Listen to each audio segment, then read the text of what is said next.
Ramadan related craft ചെയ്യുമെന്ന് വെച്ചിട്ട് കുറേ കമൻസ് കണ്ടു. ഇപ്പോൾ ഏകദേശം എക്സാംസ് ഒക്കെ കഴിയാനായി. എക്സാം ഫുള്ളായിട്ട് കഴിയാൻ വേണ്ടി കാത്തിരിക്കുകയാണെന്നുണ്ടെങ്കിൽ പിന്നെ പെരുന്നാക്കെ നമുക്ക് റമദാന്റെ ക്രാഫ്റ്റ് ഇടാൻ പറ്റുള്ളൂ. അതുകൊണ്ട് തന്നെ നമുക്ക് ഈസി ആയിട്ട് ഉണ്ടാക്കാൻ പറ്റുന്ന ഒരു അടിപൊളി ലാമ്പ് ഉണ്ടാക്കിയാലോ.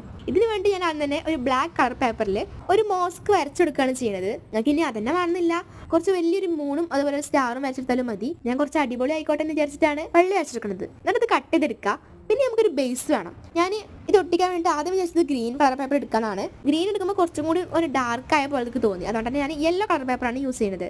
അതിന് മുകളിലായിട്ട് നമ്മൾ കട്ട് വെച്ച് ഈ ഒരു പള്ളി വെച്ച് സ്റ്റിക്ക് ചെയ്ത് കൊടുക്കാം. ഏകദേശം പണി കഴിഞ്ഞു. ഇനി അതൊന്ന് റോൾ ചെയ്തിട്ട് ഗ്ലൂ യൂസ് ചെയ്ത് ഒട്ടിച്ചെടുക്കാം. പിന്നെ നിങ്ങൾക്ക് വേണമെന്നുണ്ടെങ്കിൽ മുകളിൽ ഇതുപോലെ ഒരു പീസ് വെച്ച് കവറും കൂടി ചെയ്യുക. അത്രയുള്ള നമ്മൾ ഈസി ആയിട്ടുള്ള റമദാൻ ക്രാഫ്റ്റ് റെഡി. ഇനി ഇതുപോലെ ഈദിന്റെ ക്രാഫ്റ്റ് വേണമെന്നുണ്ടെങ്കിൽ നിങ്ങൾ കമന്റ് ചെയ്യുക. അപ്പൊ നമുക്ക് അതും ചെയ്യാം. പിന്നെ നിങ്ങൾ നമ്മളെ ഗിവ് അവേന്റെ കാര്യം മറക്കണ്ട. ആരെങ്കിലും ഇനിയും പാർട്ടിസിപ്പേറ്റ് ചെയ്യാൻ ബാക്കിയുണ്ടെന്നുണ്ടെങ്കിൽ വേഗം തന്നെ പോയി പാർട്ടിസിപ്പേറ്റ് ചെയ്യുക. അപ്പൊ എന്തായാലും നമ്മൾ ഈ ഒരു റമദാൻ ക്രാഫ്റ്റ് അടിപൊളിയല്ലേ? വീഡിയോ ഇഷ്ടപ്പെടുകയാണെങ്കിൽ ലൈക്ക് സബ്സ്ക്രൈബ് ചെയ്യാൻ മറക്കണ്ട.